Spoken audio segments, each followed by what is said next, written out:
Hey, yo, what's up? It's your boy, Sir, of the 2020 Podcast, LLC.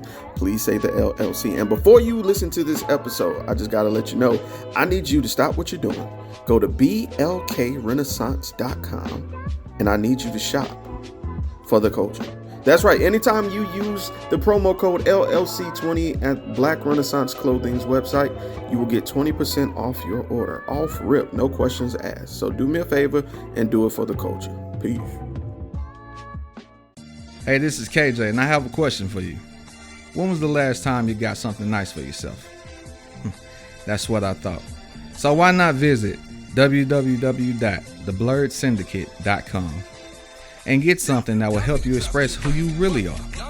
They've got shirts, mugs, purses, mouse pads, and even aprons for the grillers of the family. So, if you're a fan of anime, pro wrestling, or hell, even the Golden Girls, the Blurred Syndicate has got you covered. Also, if you use the code LLC20 at checkout, you'll get 20% off your order. So what are you waiting on? I got mine. Come get yours. And remember to join the BS.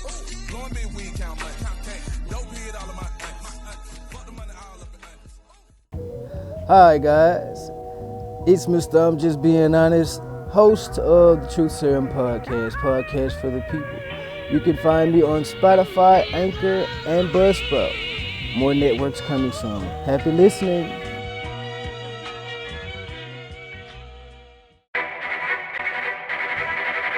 The self-destruct sequence has been activated. Repeat, the self-destruct sequence has been activated. This sequence may not be aborted. All employees proceed to the emergency car at the bottom platform. Okay, we lit it just like a fuse, so no need to pick and choose. Welcome to 2020, where we do more than interviews. The hottest be coming through, jumping knowledge on all that you get. A peek at the front of you with the truth that they offer you. Yeah, hands up, we doing it for the culture. To give artists and businesses more exposure. Keeping it real and stay silent just like a boulder. It's about to go all the way down, can't get no lower. Chasing my dreams, know that they get no slower. But if I stay running, I promise they getting closer. Moreover, success my older. And if you're sleeping on me, I'm waking them up like Folgers. I told you, coming from the land with the tide roll. Well, we'll be on a whole different vibe though. We like to ride slow and keep our windows tinted so you really can see us. Like Stevie Wonder waking up with his eyes closed. Yeah, got the kind of flow that rock the boat. On my 16s of pounds of dope. And if you figure you can hang with me on the mic, then grab some rope. Matter of fact, better grab some hope. While you at it, we keep it live, it's time to tune in. Turn up the sound on what you're using. It goes so hard, I think it's bruising. The show is 2020, no need to zoom in. Yeah. Yeah. I can't say where we at. But you and I were in a conversation just a minute ago, right? Yes. Why you laughing? Because I can't say where we at. Because I can't. Because in our contracts it says if we make any kind of media on any of their premises or using any of their equipment, the transformative property is theirs. And I can't have that. You want to use a fake name? No. You don't? You want to use your real name? I don't even use my real name. Oh. I hate when niggas say my real name on my show. I'm going to forget my fake name. Oh, okay. We'll just call me T. Yeah. Ooh, nigga. I'm going to forget a fake All name. right. Understood. All right, so you were just talking about, you and I was having this conversation about friendship and how you feel you don't fuck with humans. Like for real. It's not that I don't fuck with humans. It's just that me personally, I'm just a certain way, and I like what I like, and I don't like what I don't like.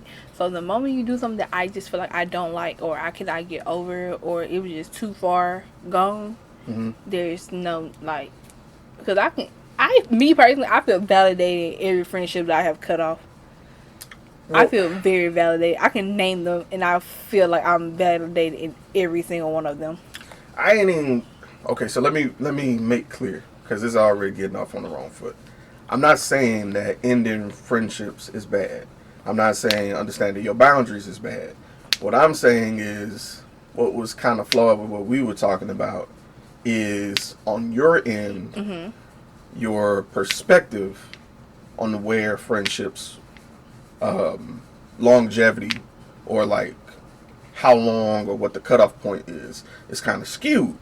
And so you and I were talking about how that went back to a roommate of yours who you guys had a falling out, and you never, I don't want to say it this way, but you didn't get over it in a way because it wasn't, you didn't understand it. You know what I'm saying? The way it played out, the way it was communicated, you felt that this was not big enough to end a friendship like that one. I did not over. feel like that's true. Right. I did not feel like it was that serious. Right. So, in going forward, that inadvertently affected the way you view friendships because your cutoff point is kind of sharp.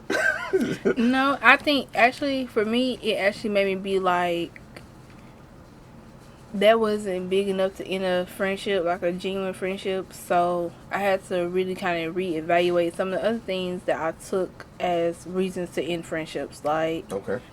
from that point on, I had a friend that me and her have been friends since middle school. And we're now 23, 22, 21 or whatever. Okay. And she actually became friend, like it was two roommates. And so they was like really close. So kind of just like a by association kind of thing. It was like they both cut me off, and they Damn. like, So you so were I was isolated. just like, yeah, because we all three of us lived in a 3-bedroom apartment. They moved out, and Wow. so at first it really did hurt my feelings. Like I called my boyfriend crying because my feelings were so hurt about it, and then I just kind of like, all right, there's nothing I can do about it, whatever. And it actually like it even went further to like me and the other friend, we're supposed to be friends, but you're taking it as if I did something to you as well. Like you're following out with me as well when you could have really just stayed neutral in the situation. And then you went on, like, you just kind of went on to like a social media rant, which made me be like, what did I even do to you to make you feel like you need to go on social media to go on a rant about me? Okay. But then, like, a couple months passed or whatever, I'm finding the confidence to be like by myself, go do things by myself.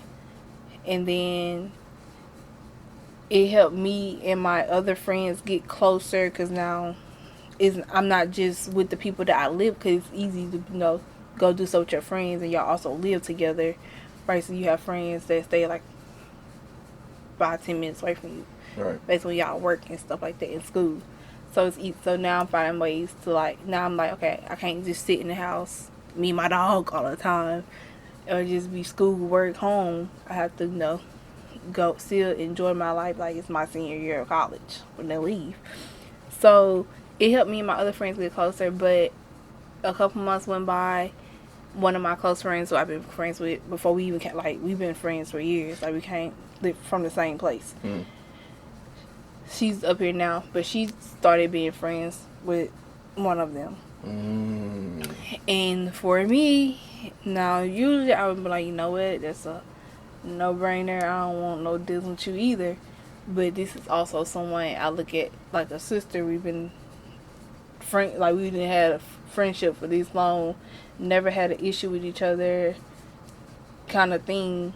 So I had to really sit back and be like, is this a valid reason to me to be like, I don't want to be your friend no more? Or So like, you were asking that.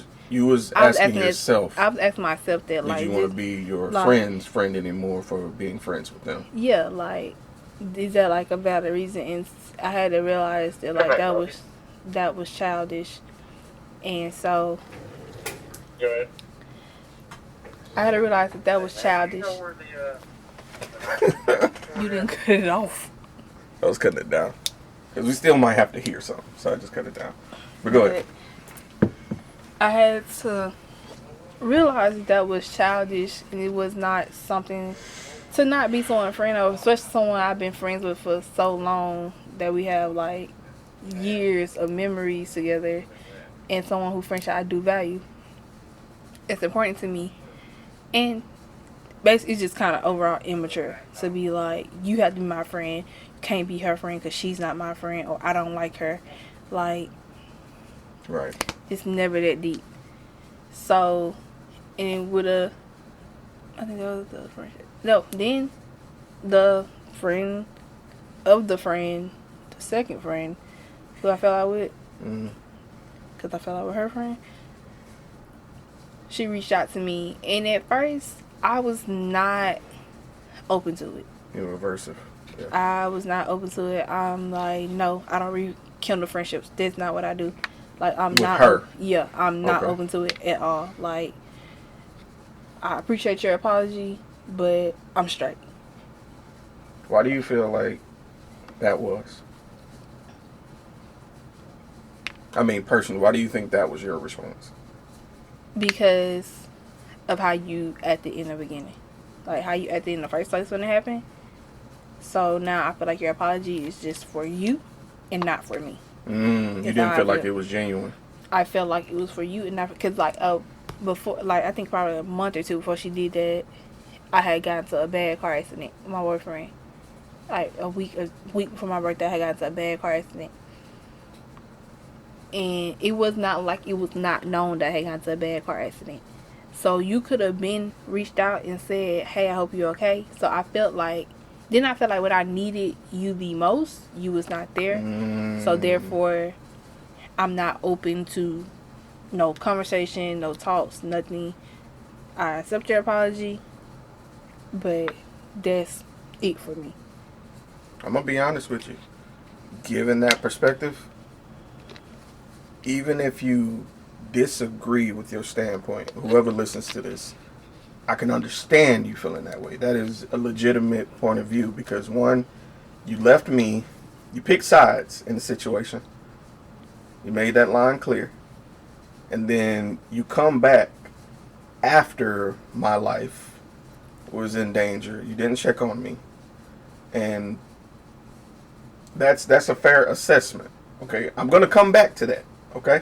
I'm going to come back to that. I got something to elaborate on it with. Okay. So, she did it like 2 or 3 times. And When you said 2 or 3 times, what do you mean? Was she just checking in on you, or was she just asking like, yo, can we? So the first time, just like this lengthy paragraph, and I'm just like, yeah, no.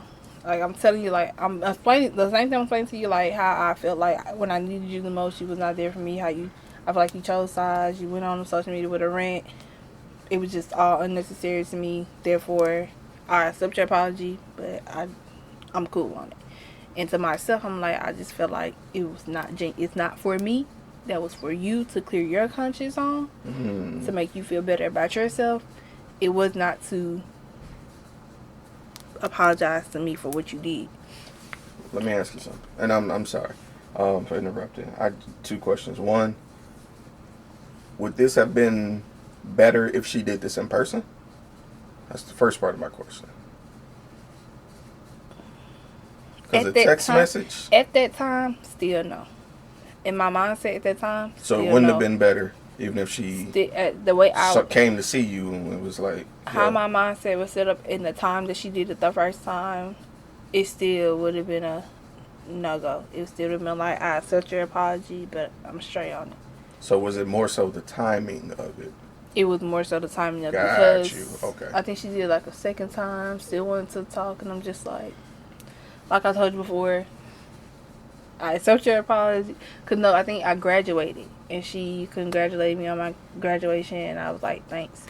And she went on again to tell me how she felt about our friendship, and I'm just like, we didn't try to be friends more than once, like, so if it's not at this point, it just don't work for us, so maybe we're just not meant to be friends. And then recently, like probably like 2-3 weeks ago, maybe, 2-3 weeks ago, she reached out again. Oh, so this is recent, this last one. Yeah, so she reached out again, and now I'm sitting with myself, and I'm just like, now I call my mom, because now I need my mama's advice on this one. Okay. What do I do now? Like, do I, just forgive and give it a chance or whatever? My mom's like, well, this kind of something that you, like, actually need to hear her say, to hear her tone of voice, to hear how she says it, do it sound genuine to you, like, how do it make you feel? I'm like, okay, you're right. So before I give a response about anything she didn't text me and said, I'm like, I feel like it's something that we need to talk about. I'm free. I'm at home, settling in at this time. You can call me at this time, and we can talk about it. And she's like, okay. So the time comes, she calls, and we're talking on the phone. And I don't know, something just came over me to really go in this situation with an open mind. Okay, that's good. And to be genuine about it. Like, if I feel like, to tell you how I genuinely feel, like, this is my chance to tell you how I genuinely feel about the situation, and I tell her how I genuinely feel, and I'm even able to accept, like, any kind of responsibility that I did kind of play a part in, because I don't, like I said, I can say things, and to me, I'm saying it as your friend, with love, whatever the case may be, but it also can come off very blunt to another person, or mean or shady to another person. But I know that I have good intentions. Okay. But because of who you are and how you are as a person may differ from who I am and how I am as a person, it may come off very wrong to you. But that's just because I grew up in a family where everyone's very blunt. They say what it is, what it ain't. If you feel the type of way about it, you're sensitive. And I am a very sensitive person. But I still talk like that. Okay. I can respect that. Rip the Band-Aid off, just say it. Yeah. I got you. But I think I'm saying it. I think in my mind, I feel like you should know that I'm your friend, and I'm saying this as your friend. Not to be mean, not to be malicious, or not to be anything like that.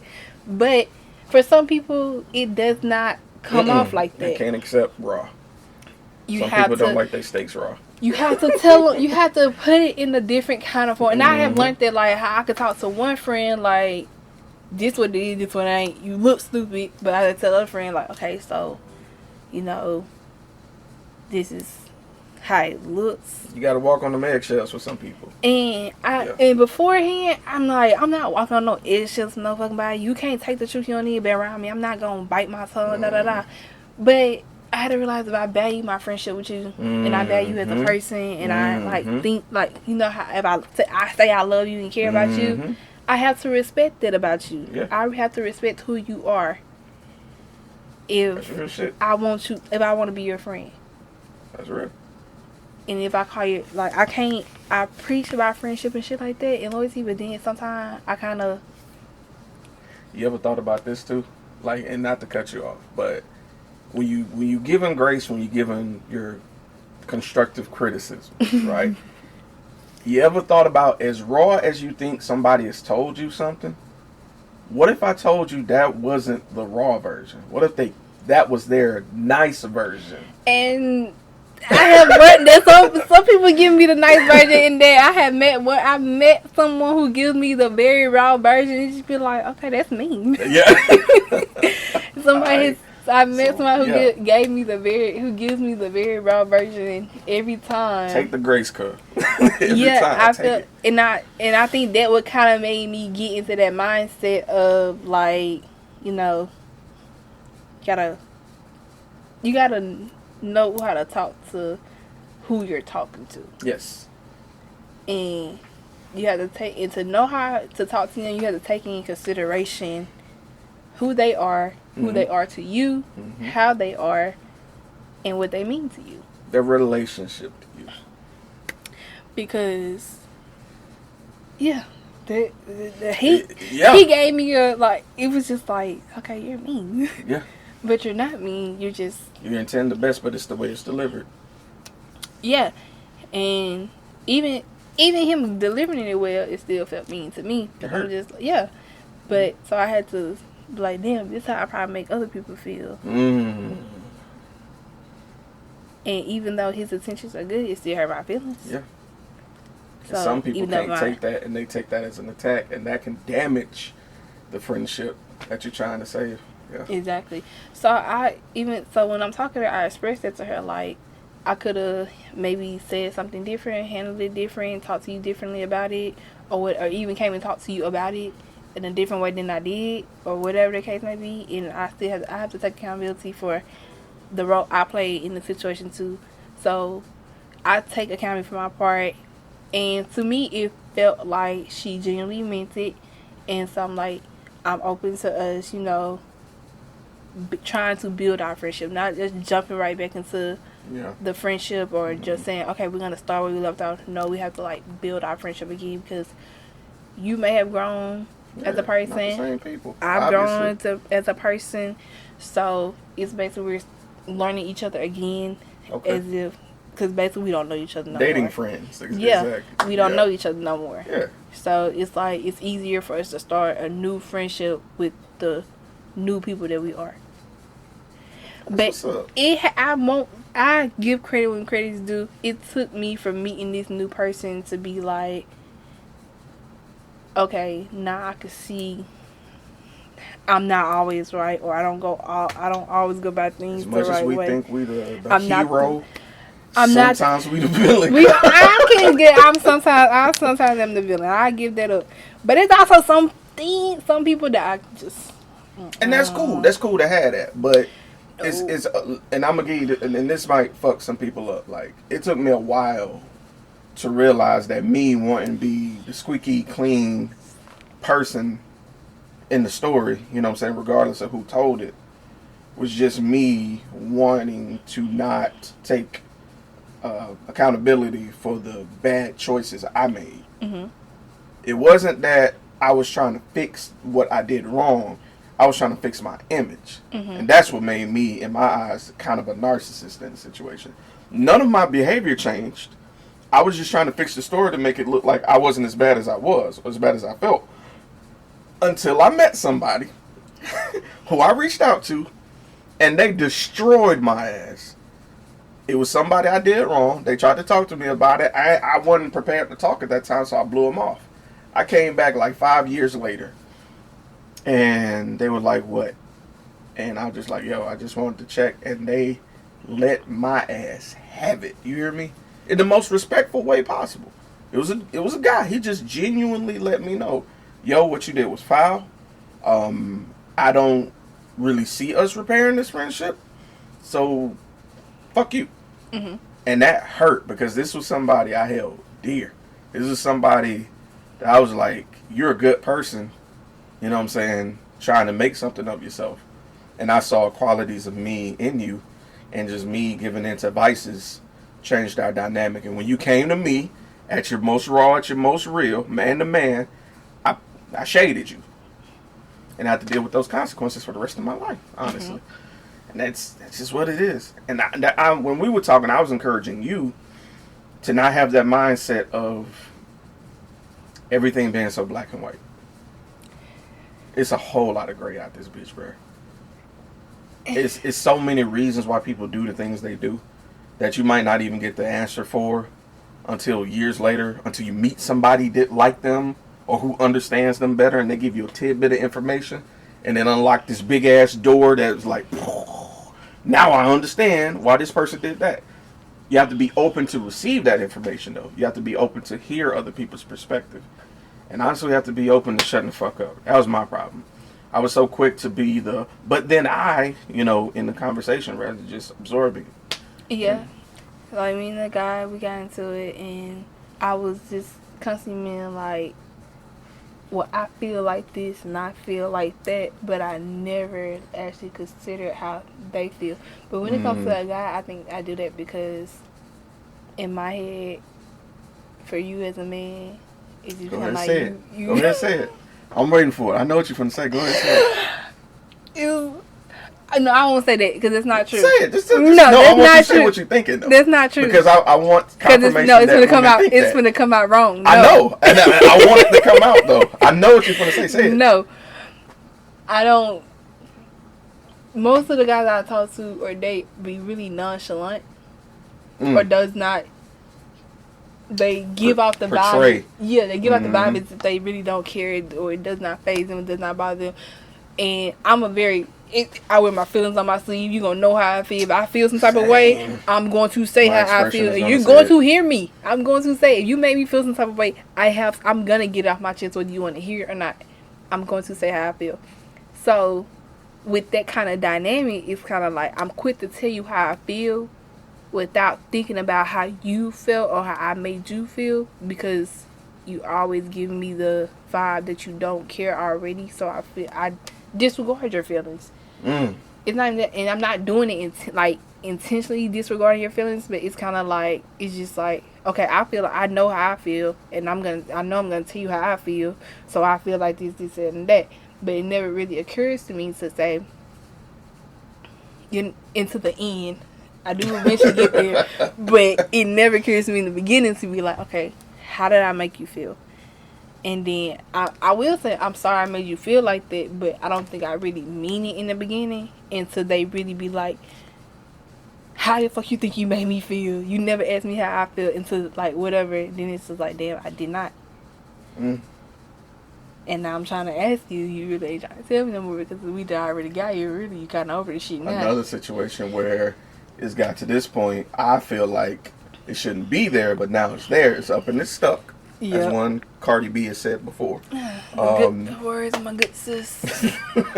It's up and it's stuck, but you feel like it shouldn't be that way. Mm-hmm. But it's a whole nother situation with dealing with people.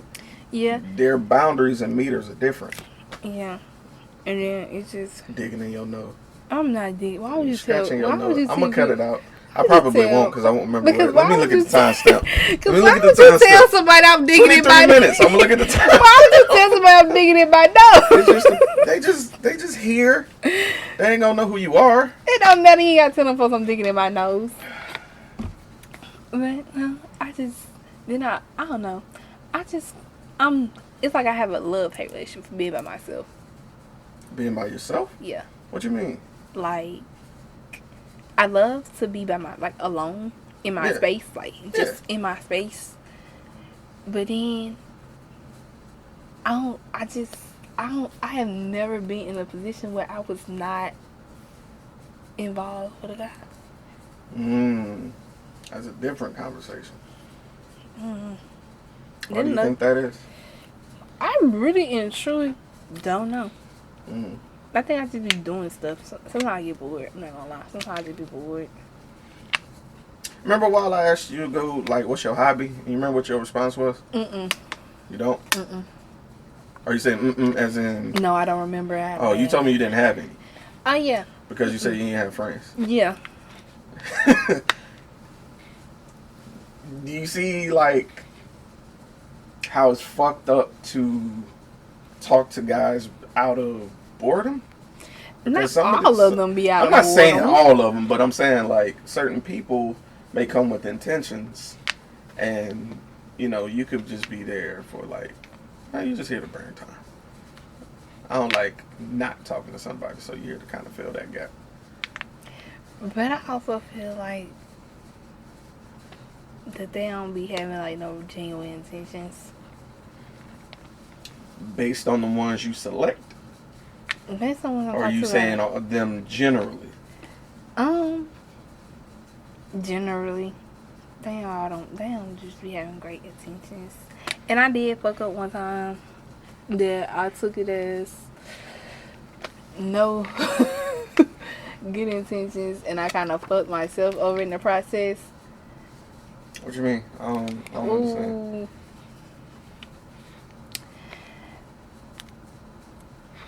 He approached me, and I gave in and started talking to him. And then, you know, at first I'm like, alright, this is just gonna be some whatever. And we discussed boundaries as if it's gonna be some whatever. But then it went further than whatever. But what I've learned about men now, because of course I'm not a man, I don't know, is that even though we spent as much time together as we did, he still had this in the back of his mind that I set those kind of boundaries in the beginning. Set what boundaries? As if, like, this is just, you know, you do you, I do me. Oh. So let me make sure I'm understanding correctly. So you met a guy, you gave in, you started talking, you set the boundary that this ain't nothing serious, this is just gonna be woo woo woo woo woo. And did you get interested? I got interested. And he had to remind you that you set the stipulations. Mm-hmm. How'd that make you feel? Ooh, reality check. Reality check. And it made me kind of start looking at the overall picture. The overall picture. It made me And how old are you? 23. Mm-hmm. It made me take a step back and look at myself. Mm-hmm. Like, who I am as a person. What am I trying to do next? Like, what am I trying to do with What are my... your intentions? Yeah. Do you think it's important to understand yourself first before you set? Do you think it's important to know your intentions ahead of dating? You know what I'm saying? I think it's important to, well, with that and how it made me feel and where I'm at now with the situation, I think it's important. Oh, my bad. Where I'm at now and, like, from that situation and where I'm at now and how I feel about the situation in this moment still, it made me be like, if it was a case to move forward, like moving forward away from that situation, I should go in with, okay, this is where I'm at now. Maybe we get there, maybe we do not, but let's just see where it goes kind of thing. Because I've never been a go with the flow type of person. So you have to set a path before y'all even... So I guess my question is, how do women know what direction they want to go in when you first meet a guy? Because obviously everybody sets like the new car salesman out as themselves in the first like couple weeks. At least I think so. I don't think I'm genuinely myself.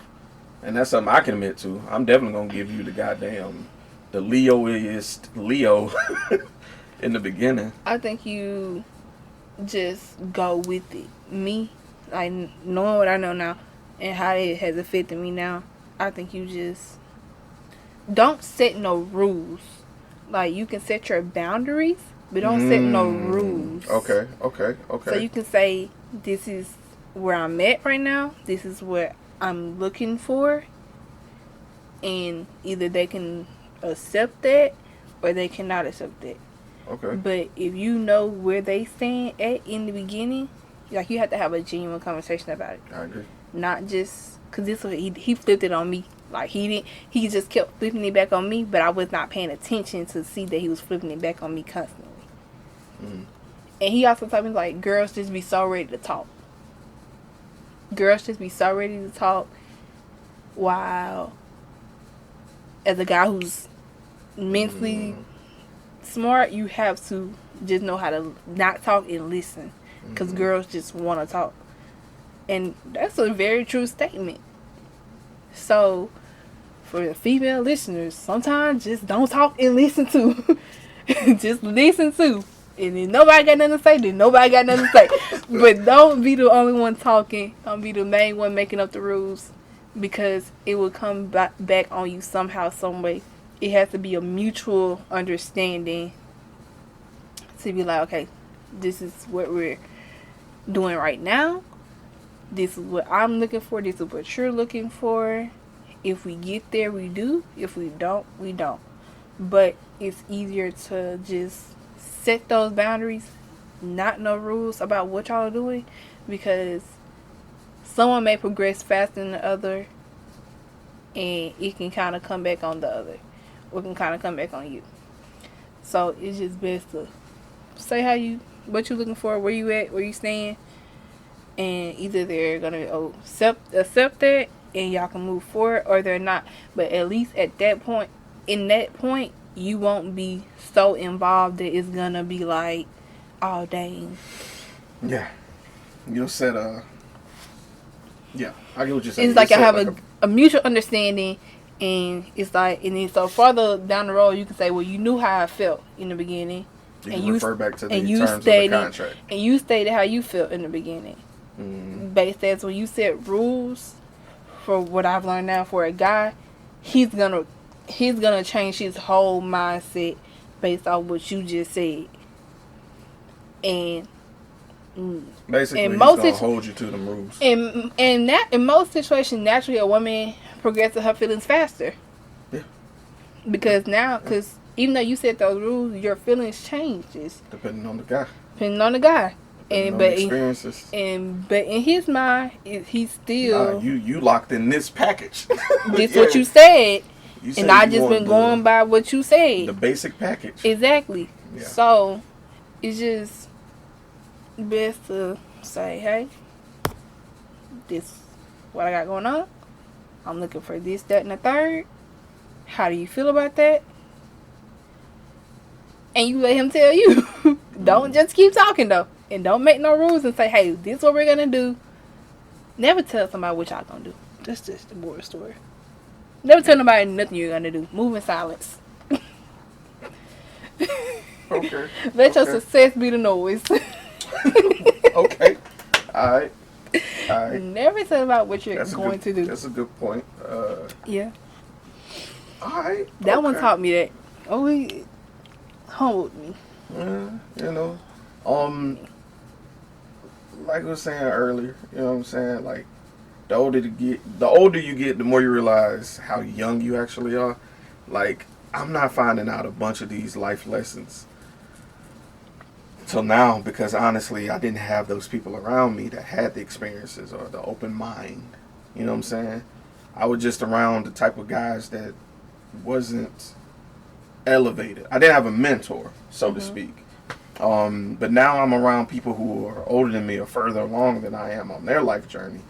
And they can give me tidbits that prevent me from even dealing with certain issues. So that's why I was telling you, like, the older you get, like that phrase, I'm too old to be blah, blah, blah, blah, blah.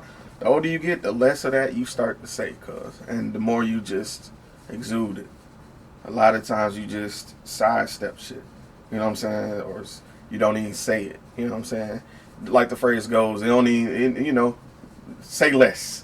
You start to exude that say less Yeah, mentality. it's just kind of be like, you know, You know you what? don't even, I don't even have to, It's like, alright. Yeah, I don't it's gotta like, give you the I energy, ain't like, even finna- I don't have to do that. Or you Like, see a message and you just don't look, you know, you just like, don't okay. respond, like, You see a status, put your phone back down. I'm finna Yeah. go outside. it's just something, everything, Doesn't require your energy, bro. it doesn't require a reaction. So, A reaction. Everything does not need a reaction. And that's another thing I had to learn too. Because I was so quick to react to everything. Because, yeah, I had to learn that I don't have to react to everything that gives someone else too much power over me. And that there's no reason to be mad about things that I cannot control though. But let me rephrase that. I see where you're going with that. I see your face. I ain't making face. I can have my feelings about things. Okay, there you go. There you go. But I also have to realize that I cannot control that narrative. I cannot control the narrative of someone else's story. That's what I meant earlier. Okay. I can't control the Okay. narrative of her story. So even though I may feel like the victim in my story, I can be the villain in her story. That's true. And two things can be true. Yeah. So, but I can't control her narrative. I can feel how I feel. Which is valid. And she can feel what that. And she can feel how she feel. And Which is feel valid. that. And I have to still respect how she feel, but I would still respect how I feel. But the difference is, you going forward, you don't have to be so enclosed with that mindset. You can still have that mindset, but it doesn't have to be so definite. My problem growing up is anything that came against the code, which is why I was asking you what that meant. Anything that used to go against or challenge that code, I cut off. And I cut off great people because they did something that I felt went against the loyalty. You know what I'm saying? And then I find out in the end, I was in the wrong party. I chose between more than one sets of friends. And then found out I was wrong because I wasn't privy to certain information. People are always going to turn a story to make themselves look a little bit shinier than they can be sometimes, especially if you aren't there for the whole situation. Mm-hmm. And you don't learn how to be a neutral party like off rip. And I'm giving grace to the young lady who reached out to you. One thing we don't really consider is that the person that sometimes reaches out to you, sometimes they are genuine, and sometimes they went through the inner turmoil of understanding that, damn, I fucked up. And I genuinely want to reconnect with this person, but I'm embarrassed to admit that I was wrong. I don't know how to approach this person. And I have the fear of rejection looming that what happens if they say no? And I honestly, I feel like she faced all three of those. And that's a hell of a fight to have. And because I am a very, what's the word? You're a dick. I can be. Yeah. And I can be intimidating to some people. But I'm actually a very nice, genuine person. Like, I would literally give you my last if you ask for it. Like, you can come in here today and say, I ain't got no money. I can't eat today. I would literally buy you something to eat. Yeah, For the whole week if I had to. Yeah, if you got it. Yeah. So, but it also, I put my friends on a higher pedestal than I do a guy. Okay. So when it comes to friendships, I have not had the best of luck with friendships. So when it comes to which makes that pedestal go even higher. So when it comes to friendships, for me, it's like, okay, the moment you do something flaw, I have to see that for that to avoid it becoming a bigger thing for me. And to just go and let it go. I don't like to be disappointed. I don't like setting myself up for failure. So I'm not going to give you the chance to do either one of those things. And that's where I have the problem. That right there. Sometimes me not coming through for you or me failing you isn't that this was intentional by me. Sometimes life can life. Life can life. Oh my God, life can life. And it may not be my fault that I failed you. And then it might be my fault that I failed you. It might be an underlying issue I might be working on. So I might need that grace instead of you cutting me off. Now, everybody's boundary is different. And I'm not saying don't have a boundary. I'm just saying be open to the mindset your boundary can shift the more you grow as a person. I think you have to actually, you have to actually know your boundaries. Like, you have to really sit down with yourself and say, what are my boundaries? What bugs me to the point where I don't want to fuck with you? Like, for every situation, for every relationship that you have to know those boundaries in order to give grace within those boundaries. Correct. Because you just kind of make up a boundary on the spot for that. Yeah. We don't just throw out grace willy-nilly. Nah. Yeah, you have to know your boundaries to know protect you. If that's a boundary that can have grace, or it's just that's it, dead end. Yeah. So I had to learn it too. It's a lot of things I had to learn, but I honestly did not learn those things until after I graduated college and came back home. And then, like, my first 6 months home in a deep depression because I feel like my life is not what it's supposed to be. Because I'm a fresh grad, not working in my field, so it's like. And you 23, huh? That comes back. And everyone's like, you just graduated. People took this long to get a job in their field, this long, da da da. And I'm just like, I'm not trying to hear that. That's not what I want to hear. That's not what I want to hear right now. Like, I'm working 2 jobs. Like, I ain't. With this piece of paper, not doing what I'm called to do. I cried for 4 years for this degree. So, and then, now I look at it like, I'm where I'm at. I'm where I was praying to be last year. Same, nigga. Hey, like, I wrote that shit down.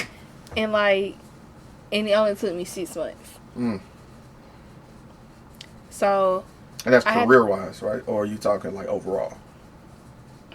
And I'm sorry I keep cutting you off. It's just I have overall as far as what? Okay, and just as a side note, to those of you who listen to my podcast, you know I do a vision board, but I do mental health, physical health, finances, and career. I don't do just, hey, I want X amount of money. I literally go through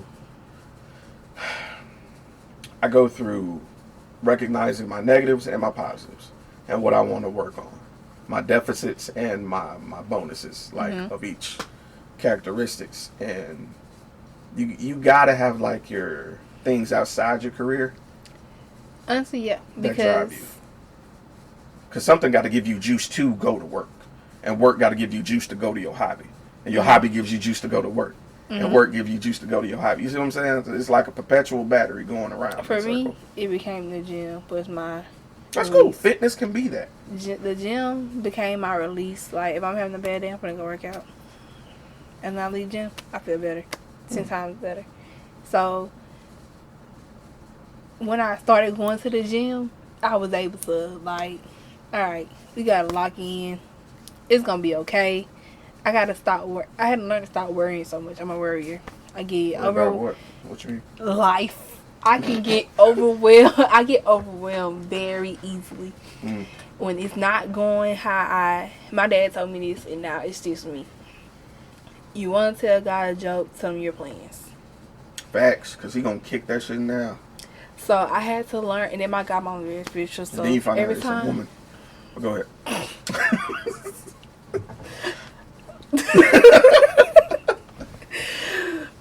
My godmom's a very... Is a true Catholic. She's a true Catholic. You can't say anything to her without... You can't say anything to her without her bringing God into it. But... Pause. Don't you hate them niggas? In some situations, I would go to my mama back and my mama. Because Jesus shouldn't apply to every situation. Every situation you can't refer back because it's not like... It don't match up. Now, I ain't afraid to say that. Because now you put my faith in question by saying that, and I feel like I have a great relationship with God. I just still am human, so I still get overwhelmed. Yeah. So sometimes I gotta take it to my mom and my dad because they're not gonna do that. They're gonna... My dad's gonna human to human. My dad's gonna use logic. Yeah. You want Like, that sometimes. He's gonna use logic, like strategic logic. My mom is broad and unedited, like life talk, like just straight life. This is what it is. But if I need that Catholic talk or that God talk, that's not gonna talk to my godmom about something. Because some things I do just need to hand over to God, and I had to learn that because I would just get overwhelmed. I feel like if I don't make it happen, it's not gonna happen, kind of thing. Like, I feel like it's me and me. So I had to learn how to just stop worrying. And I'm somebody, as soon as I just stopped stressing over it, stopped beating myself over it, and just started living my life, it all panned out. Live life. That's the thing. Panned out for me. Nice. Like, it just started turning around. Like, I'm consistent in the gym. I'm just focused on, okay. Maybe you can help me. I gotta get her in there first. Understood. Cause she's a little hard to crack, but I'm a cracker. You cracker. I'm a cracker. You cracker. Then I'm coming after you. I ain't that hard. Well, just get me going. If you can get me out my head and feeling like everybody looking at me. Oh my God, no one looking at you. No one Everybody cares. I'm always in my head about that. I have a social anxiety that I do not speak of. No one. Honestly, and it was crazy, which is why people approach me about this podcast. Every time I go somewhere to do an event, they approach me and I'm weirded the fuck out. Every time. I'm weirded the fuck out. You won't know because I'm going to play my character, but you will have no idea. I'm like, who the fuck wants to talk to me? Why are you talking to me? Like, yeah. I don't have social anxiety. I just prefer not to talk if I don't have to. I've noticed. Yeah. Which is alright. Given our line of work. I mean, I would do it. I have no problem doing it. I'm pretty good at it. I won't say pretty good. I think I'm pretty good. Yeah. I hold my own. Yeah. I can hold my own. Yeah. If I Scale of 1 to 10, you like a 6.8. Yeah. If I have to, I hold my own. But when I don't have to, I will not. Yeah. So. Respect. But when I first started going to the gym, honestly, I'm a research person. I'm still an engineer, still a scientist. So, I'm going to do my research. So, I literally watched nothing. I followed so many gym pages, trying to learn the form for stuff, saving videos on Instagram, Pinterest, like trying to learn forms, what does what, like how does the body, like putting the body, like learning the body all over again. You know, I was at school, I learned the mechanics of the body, but not the actual, like, how you move your body. Yeah. That's my shit. I bet it sound like No, so you studied the form, the technique. That's the thing I think a lot of people do when they're really interested in something. Yeah. You're a fit nerd, bro. That's what it is. I am a fit nerd. I am not gonna lie. Like I'm talking about, I say every fitness video there was. I'm talking about from like workouts to nutrition. Yo, that's so cool. To like. And I ain't even flirting with you because I don't like you. I mean this. I mean, like for real. Like when you meet somebody who geeks out about something, about whatever the fuck it may be. I find that interesting. I like to find what that is and expose that. Yo, you're a nerd about this. I'm a nerd about a lot of things, but like, yeah, cause I'm like, if I want to do this, like when I want to do something, I do have these epiphanies. Like I want to do this, I want to do that. I do take it serious. I do take it serious, and I try to learn, like, do everything I can to get there. Yeah. So put in the actual work. Setter. That's yeah. Dope. And so you don't just talk about it. I hate them niggas. Yeah. I hate. Oh my God, cause it's like just do it. And that's when that bluntness come out in me. Oh my God, and that gets me in trouble. It gets me in so much trouble. They be so fucking mad at me. Yeah. Oh my God, but I'm just like, bro, you're being a dick. Yeah, but you have to also realize you're a dick with intentions of being loving. But they don't accept it that way. And then it kind of looks like you talking down on them. Yeah, and it looks like condescending. As you're better than them. Like, no, I'm just trying to help you help you. Don't tell me you want to do something and you don't really want to do it, because I'm gonna sit there and I'm on your ass about it. I'm on your neck, nigga. I'm on, and don't let, especially if I care about you, I genuinely care about you. Like I say, I love you. Don't tell me that you want to do something and then think it's just I'm gonna forget about it. I'm not forgetting about it. I'm on your ass about it. Bitch, we finna get these goals. I feel you. What do we need to do? How can I help you? How can I help? So don't tell me nothing. Do not tell me what's your nothing. sign? Pisces. Don't tell me so nothing that you want to do. Pisces are very loyal. They are very loyal. Yes, my girls for the right Pisces. person, they are very loyal. Yes, and what's interesting is when I want to be loyal to my Pisces and my Pisces is depressed, it's like, come on, you can do this. Let's do this. Let's do it. Let's get it. And then the goal happens, and I feel like they diminish the returns. It's just like you did this grand thing, but you feel like it's just, you know, and that bothers me. I can do better. And I don't like that. Because now I'm on to the next goal. I don't like that. We need to stop part, because the crazy shit is we do it for each other. Like I'll have a moment, like I'm planning this event and I'm in the process of doing it. And she asked me, "Are you excited?" And I'm like, I ain't gonna be excited till it's here. Like I don't get pleasure until I'm doing it. And she was like, "Well, damn, that's crazy. I get pleasure in planning it." I be so excited. Oh my God, so excited. I got all these Pisces, big ideas, and I'm just like, oh my God, can I wait to execute this? Not execute it though. And it's the instant of when it ain't so much as execute. It's when it started. Like when whatever we're planning, when second 00 becomes 01, I'm lit. I'm like, damn, we here. Let's go. Let's get it. It's time. Like that's when I turn up. And then when it's over, I'm like, oh, it's over. It's like, okay, like for instance, it was like, okay, I want to job in my field. I'm excited. When I first had my first introduction to, like, I'm working at this Upsprings hospital. I run into a GE healthcare person. He give me his card. They give me the information for the hiring person.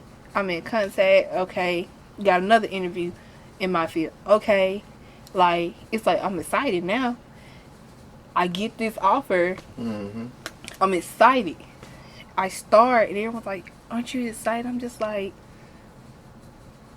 I'm thinking about my next milestone. The next move. Like, that's okay, I started this one now. Let's see where we go next. What's next on the timeline that I set? That I have set, because I've always been so goal oriented. Like, okay, you do this, you do that, you do this, you do that. Like, I'm so obsessed with my future that it's like I'm constantly thinking about how to constantly add another dot to the outline, to the big picture. Yeah. The big picture I have in my head, I'm constantly trying to figure out how to get there. You know what's crazy? Some people's big picture is where it's an objective to the next one for you. You get what I'm saying? Like their end goal is just an objective for us. Isn't that crazy? Like, and I have to accept that. And I came off as a dick before, man. Like, yes, for this job, right? I'm gonna cut this out probably. For this place that we're working at that I'm not talking about. This was a means to an end for another goal that I have set. Not saying I'm going to leave anytime soon, but I'm saying that there's a reason I'm here, so this can take care of something, so I can focus more on something else. You know what I'm saying? It's not even that. It's like I just need something to get my foot in the door. Mm-hmm. I need something to get my foot in the door. I got my foot in the door, so now I didn't went back to the drawing board because I was at the drawing board 6 months ago. Mm-hmm. So now I done got to that point. Now I gotta go back to the drawing board because this is what the next move is. I got my new big idea. Now it's time to execute that big idea. So that's I seen that one. Shit, hit the glasses and everything. I see right there in the Mm-hmm. saw that. So for me, it's just, and then when I'm talking to my friends, cause if we're being like, I mean this in the most humblest. Oh, you finna talk your shit. Let's genuine go. way. I'm here for it. I hear it. When the niggas say that, I mean this in my most humble way, they finna flex like a motherfucker. I Come do. on. My friends, the reason that I don't, like, I have friends, right? I have friends, but I don't have friends who are in the same tax bracket as me. I can understand that. And even for it's new for me. It makes it a little different. It makes it different because you can't do the same shit. Can't do the same shit no more. Uh-huh. I can't do the same shit no more. And they can't do the shit that I can do now. I don't know. I always been able to. The one thing about me, if I want it, I'm gonna do it. Yeah. I worked all 4 years. I had a job somewhere doing something. At one point, I had 2 jobs. At 2 points, I had 2 jobs. But I'm gonna be able to live the life I want to live. I know what I am. I know how I'm high maintenance. I know I like to do this. I know I like to do that. And I still got bills to pay. Yeah. So I'm gonna make it happen. No one can say they made it happen for me. That's my biggest thing too. I never want nobody to be like, oh, you got this because of me, or this was done because of me. Mm-hmm. You want to be, I did this. I did this. Independence. I get it. So, and that's been my biggest thing my whole life. Take care of me. No one got you like you got you. So, but now it's kind of like, because then it was like we all on the same level. Like when I was in school too, it's like we all on the same level. Like we all working these little regular jobs. We doing the bare minimum kind of thing. Like, yeah, we might go take a trip to New Orleans. Like, we might go take a trip to Atlanta, or, you know, it ain't nothing to it. Ain't nobody rent more than $700. Mm-hmm. Like, we paying $600 rent. Like, putting gas in our car. Nothing too serious. Like, going to class. Like, nothing too serious. Only thing, the most thing we're doing for real, we might take a little trip to Atlanta. But we're going out every weekend. Probably gotta go on Fashion Nova or somewhere to buy an outfit or something for an event.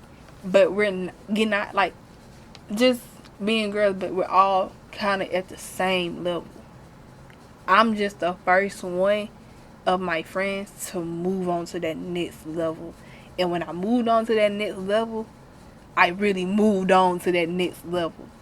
So now it's kind of like, they can't just get up and do what I can do. They can't just that shit move can change your high. social circles. And so now when I'm talking to them about what they have going on, for me, it's me trying to be encouraging to be like, okay, you gotta do, like, come on, you gotta get on it. But they can come off as me thinking I'm better than them, and it's nowhere near the case. Like, you know how you could think like that's what you mean? I know for a fact that's not what I mean. But it's me trying to motivate you as your friend, because like you say you want to do this, but I don't see you doing nothing to do that. And I just feel like, for me, I always been like, I gotta get this done because I got something I gotta do. Even for school. When people say school's not for them, it kind of be like, I get that, but I don't get that. What you mean you don't get it? Because I feel that way. For me, when I went to school, I chose my major. I chose my major. Like, I didn't go in undecided or what's the word? I went in undecided. Yeah, see, and I didn't go. I chose my major before I went in. I knew this is what I wanted to do. Like, I did the research on my major to be like, well, it started off with, I like this and I like that. Then I told my dad, he said, well, check this out. They kind of bring them both together. I said, bet. I did the research on that. I said, oh yeah, I love that. So now it's like I have this idea in my head. This is what I want to do. Okay. My freshman year, oh, it was so fucking hard. It was my fault. My first semester, it was hard. It was so hard. I cried. I think I cried almost every day. I cried. I had a party and I cried. That was the time I made the lowest grade I ever seen in my life. I made the lowest grade I ever seen in my life. Call my mama boo-hoo and want to come on so bad. I on the phone tell my mom that I want to drop out. Can't do it. She said, okay, well then drop out. You're gonna be a bum on the side of the road. Okay, don't say that no more. And for me, it was like, this is what I want to do. I got this big picture in my head for my end goal. I gotta do it. I gotta put in the work. I gotta do it. So it was like, I have to do it. I have to do it. I have to do it. I have to do it. Mm-hmm. By any means, I gotta get it done. This is what I want. This is how I get there. I gotta do it. So, and then I had a friend who she was not undecided. She had like a biology major or something like that. Then she changed it to something else, like something communications or something. But I didn't feel like, for me, she didn't take it serious. And then I felt offended that she didn't take it serious. What you mean? Because your mom is literally paying out of her pocket to put you through school. She's literally like, for you to be at school, you didn't have to really put in the work. All through high school, I had to put in the work. I had to put in the work. I started filling out scholarships like my junior year. Mm-hmm. Like, all through high school, I'm putting in the work. I'm taking honor classes, like trying to keep it up with also being an athlete and trying to have a social life. That's why, yeah. But I felt like she took advantage of that. So it made me feel some type of way, be like, and she always use the phrase, well, school's just not for me, like, it's just not for me. And it's kind of like, you gotta put in the work. Maybe like, she means work isn't for me. I just feel like school is just like working. It is. You just gotta You're put a full-time student, which is a full-time job. You just gotta put in the work. Some people don't want to work. You just gotta put in the work, and of course, it gets overwhelming. Of course, so for some people it's not as overwhelming, but and I feel like even the people that it seems like it's not as overwhelming, they're putting in 10 times their work behind closed doors. Them people who graduate in college with 4.0s, they're putting in 10 times the work. I might be putting in about 7, 6, because I'm still gonna go out on the weekend. I'm still gotta go to work too. But I'm still gonna come home and put in that work. So I probably give myself like a 7. Yeah. My mom told me C's get degrees, and I still ended up dropping out. But I hear you. From the perspective of someone who legitimate, your friend who's talking that shit, it just means her passion isn't where they're sending her. And it's unfortunate, that money got wasted in that. For me, I went to school to get away from home. I had no idea what I wanted to do. I had no idea how this was going to benefit me. I just knew that this place was far enough away in the state, and I knew I had to go to college because I was told I had to go to college. I had never so much as thought for myself for the majority of my life. And then I had a crisis around 22, and I dropped out. When my granddad died, everything collapsed for me mentally. And me and my granddad weren't super tight, but it was like right as we were getting closer, he died. And it just devastated me because my father passed away when I graduated. And my goal was to meet with him and get that father-son relationship I never got. And he died when I graduated before I could even do it. And then my granddad died while I was out here trying to figure out my life. And what sucked was my granddad couldn't make my graduation because he had dialysis that day, you know. And so I left my graduation. We did a bullshit dinner. We really didn't want to, you know, hang out too late. And then went to his house and I just sat and chilled with him. I sat in the chair with my granddad and just curled onto him and just talked to him. My 17-year-old ass sitting here with the patriarch of my family, and I'm just happy to be around him. And yeah, it's that type of shit. I think for me, my grandpa passed like right when I was in middle school. Mm-hmm. And that was my whole world. Like, he was my world. I didn't like nobody in my family but my grandpa. Yeah. Like, I ain't gonna say I didn't like them, but they was just but my granddad was perfect. I thought the world G-Dad. I love my papa. I thought the world of him. He could do no wrong in my eyes. I thought the absolute world of him. So when he passed away, I think that was my first major loss. Like that, and I'm It still hurt. preteen. Like, that was my first major loss. So for me, it was like from that point, everything I do, I gotta do to make him proud. Like, at first I started acting out. Like, I got into my first school fight. Like, actually fighting at school. And I was acting out, just mad at the world, really. Yeah. I was mad at the world. And so my godmother sat me down and talked to me. She sat me down and talked to me. And that changed my whole perspective.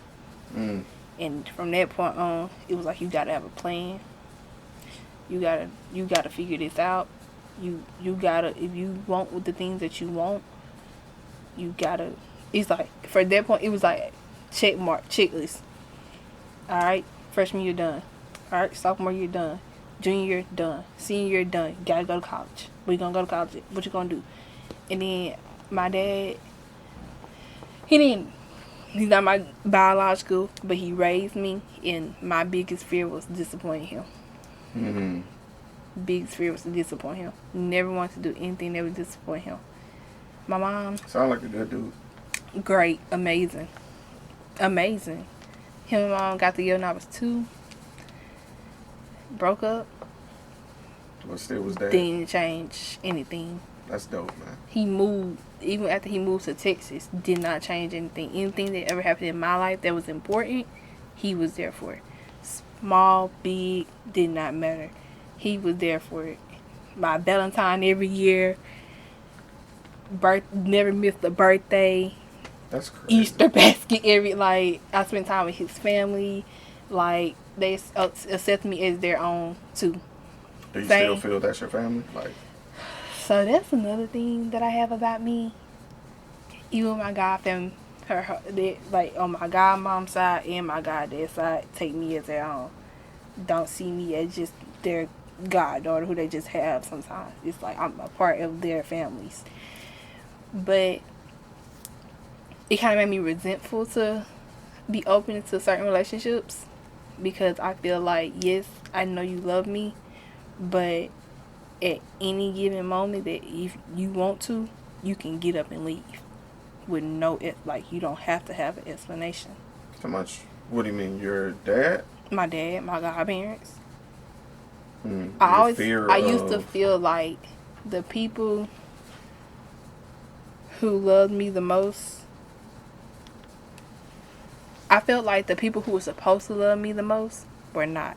It was people who did not have the obligation to love me the most did. Like, I had a very bad toxic relationship with my mama and my grandma. And it did not matter what time it was, what date it was. my godmother was coming to get me if I called her. I would get into it with my mama, or I would get into it with my grandma, like really bad. It's not no like just no regular teen. It's like really bad. And I'm gonna call my godmother, and she's gonna come get me. It got to a point that I spent ever since I was younger, I spent every holiday with my godparents. I probably spent one or two Christmas that I can remember with my mom, like my family. But other than that, I spent it with my godparents. Christmas, Thanksgiving, New Year, I'm with my godparents. So for me, it was just kind of like, I know they're my, like, it's like you're my family, but I can't have that same relationship with y'all that I want to have. I can't be like my full, like the person that my mom knows is not the person that y'all know to a full extent. If that makes sense. It does. It does. So I always kind of felt that little bit of disconnect with my godparents and with my dad. And so when I did finally get that relationship with my biological dad, it was great for me. Like, I felt, it made me feel complete. And when I lost him, it just, I think like that's why it took a big old toll on me the way it did. And I didn't think it would. Like, I didn't realize that it would do that to me. But it's like I lost something. Because to me, it's like you lost something you never really had. But I did have it. I had just found it. And it was just taken away from me so fast. But I had to just be grateful for what I did have. Because I could have kept going on without that. But I didn't. So I had to be grateful for that. But those losses, then I lost my grandma who raised me, and I feel bad. Like, when she died, it was one of them cries that you cry when you know you did wrong, crying to cry, and you didn't get the chance to say you was, like, you know, like, to make amends. Like, she was the best, like, the greatest woman ever too. Like, Why did y'all get into it? We didn't get into it. I got so busy with life. I was still in high school, so I got so busy with life. And then I stayed like 40 minutes away. So I got so busy with life, being in high school. Excuse me. It was like my junior year, kind of where I kind of like found that disconnect kind of happened. I moved away, different high schools. I moved in with my mom. Now I'm finally living with my mom, like actually living with my mom for the first time in my life. And the disconnect, I just got busy with life, working, a fresh 16-year-old. Now I'm making my own money. New school, new friends. So now new sceneries to be at, stuff like that. I just got busy with life. Then I went off to college and got even busier with life and missed out on them years that I didn't have to. So when I did, and she was sick for a minute. She had kidney problems and stuff like that. But I felt like she had fought it. I think in my mind she was fighting it for so long that I knew it was no way that it could take her out now. Like, she gotta get better. She been fighting this for too long. Like, she been fighting the fight for too long. It gotta get better. That it never really dawned on me that, like, damn. Health was declining. Yes. So when I got that call, I was in the middle of campus. Just had to sit down. I had to sit down.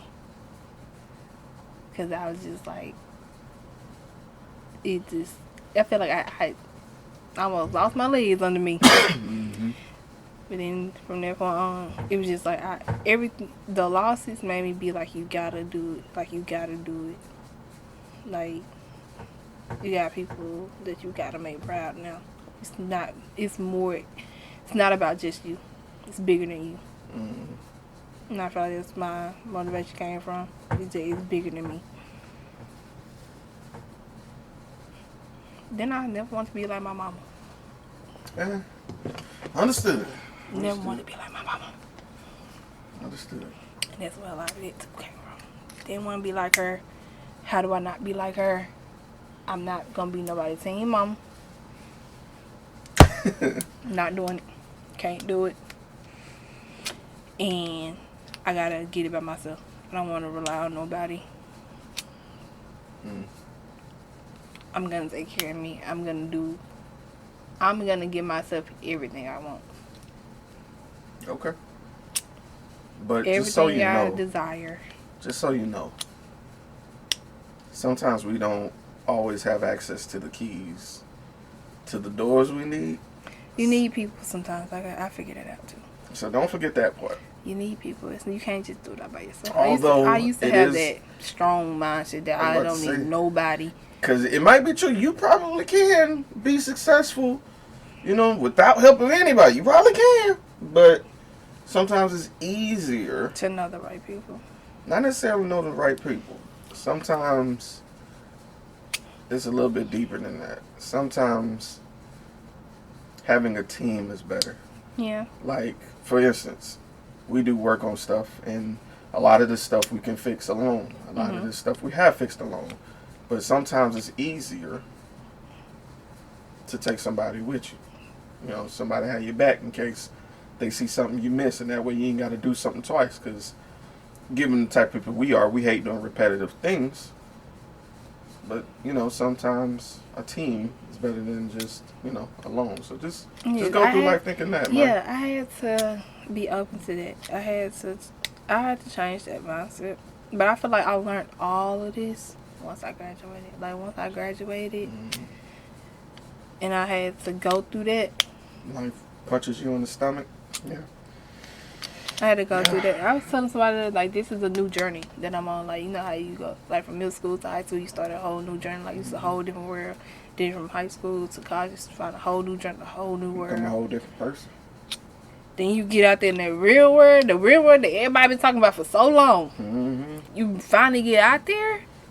And they playing the game on hard. They ain't playing it on easy no more. Yeah. I said I spent I know. $1 less than $1,100 before 5 o'clock Saturday. Shit. Not Saturday, Friday. I was annoyed. Like, damn. But you had it. But I had it. Mm-hmm. When the man was like, all right, the toll's going to be $210. I'm like, no, he said it's going to be $200. He said it's going to be $200 for the toll. But I think he's talking with a card. It's like 10% added. So it's going to be $210. I'm like, all right, yeah, okay, I don't care. Just, can you do it? How fast can you do it? It's what I like to hear about right now. When people told me, we're going to call and see we have the part. We'll call you back. Okay. I'm thinking, nah, mind you, I ain't never had to do nothing for my car ever. Mm-hmm. For no car ever. I never had to take care of I never had to take care of nothing with a car. And then taking it there to the shop. Mm-hmm. Getting it done. Hey, this how much this what got done, this how much it is. This what it needs, this how much it is. Such sent you this much amount of money to pay for this. Now something had happened that I have to Something fix. had to shake it. You had to shake that tree, cuz. Yeah. And I was telling my friends, like, I'm not freaking out and I'm not stressing about it because this is a problem that money can fix. And I have the money to fix it. That's it. Not saying relying on money for all issues, but it's Not just all issues. certain but situations. certain situations you ain't even got to freak out. It's just always there. That was me sometimes. Like, yeah, I had the money to fix it, but I was bitching and moaning forever that I had to spend the money to do it. I was But nah, just annoyed. shut the fuck up that you had a means to do it. But I had to Yeah. be grateful that I was able in a position to do it. That it didn't stop me from having to also take care of my other responsibilities Obligations, that I had to do. Because some niggas still robbing Peter to pay Paul. And sometimes Mary get involved. And then I've had people around me that if I needed it, Mm-hmm. Mm-hmm. that grace was there. Look at that. So I do understand the importance of having people around. I do understand the importance of you can't just do it by yourself. You, even if it's not like, you still need that morale, kind of. So like, even though I might not need you to give me the money, I kind of need you to comfort me in the fact that this is going on. Like, I'm like, this is a lot. This is my first time. Like, to at least let me tell you how I feel about it. Yeah. Not. Sometimes listening, that's dope. Yeah. So it's good to have those kind of people around. All right. I think that's good enough. We've been talking for like an hour, 17 minutes. And this Sir and T you went by? And T. And y'all have a good one. This is Mystique. This is Mr. Everlasting. And this is the Safe Word. Safe Word. Join us this season for all things kinky, all things BDSM, and all things sexy, y'all. Live and every first and third Friday is when our episodes drop. Find us on your favorite platform and get ready to get safe with the Safe Word. Safe Word.